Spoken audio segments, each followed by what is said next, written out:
Hello Kalyankar, good morning सगळ्यांना. तर रोजसारखं काही नाही, मी ऑफिसमध्ये कामच करत होते, पण अचानक पाऊस पडला आणि आम्ही हेच डिस्कशन करत होतो ऑफिसमध्ये की कल्याणमध्ये पाऊस कधी पडेल. आणि फायनली कल्याणमध्ये पाऊस पडलेला आहे आणि खूप भारी वाटलं. खूप म्हणजे मातीचा तो वास, थंड वातावरण, ती हवा, सगळीकडे शांत शांत झालं होतं सगळं. खूप भारी वाटलं. असं झालं की कधी संध्याकाळ होते आणि कधी मी घरी निघते. आणि फायनली 7:30 झाल्यावर मी घरी निघाले.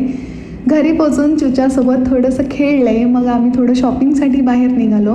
विचार केलेला जवळच शॉपिंग करून लवकर घरी येऊया आणि घरातली काम आवरूया, पण तसं काही नाही झालं. काहीतरी वेगळंच झालं. आम्ही गेलो लाँग ड्राईव्हला.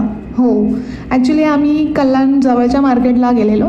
जवळच्या मार्केटमध्ये आम्हाला काही चांगलं भेटलं नाही, मग आम्ही कल्याण वेस्टला गेलो आणि मी एका सामानाच्या जागी 4 सामान घेतले. माझी खुशी बघताय तुम्ही माझ्या चेहऱ्यावर. म्हणजे मला खूप आवडलं ते सगळं आणि मी घेऊन टाकला. मग त्याच्यानंतर चाय पिली, ऑल टाईम फेवरेट. वडापाव खाल्ला. विचार केला एवढं लांब आलोच आहोत तर थोडं लाँग ड्राईव्ह होऊन जाऊ दे. दोघांनी कानात कॉर्ड घातले, गाणे ऐकत ऐकत शांत रस्ता आणि तो वातावरण फील केलं. खूप भारी गेला आजचा दिवस. भेटूया आपण नेक्स्ट व्लॉगमध्ये. बाय.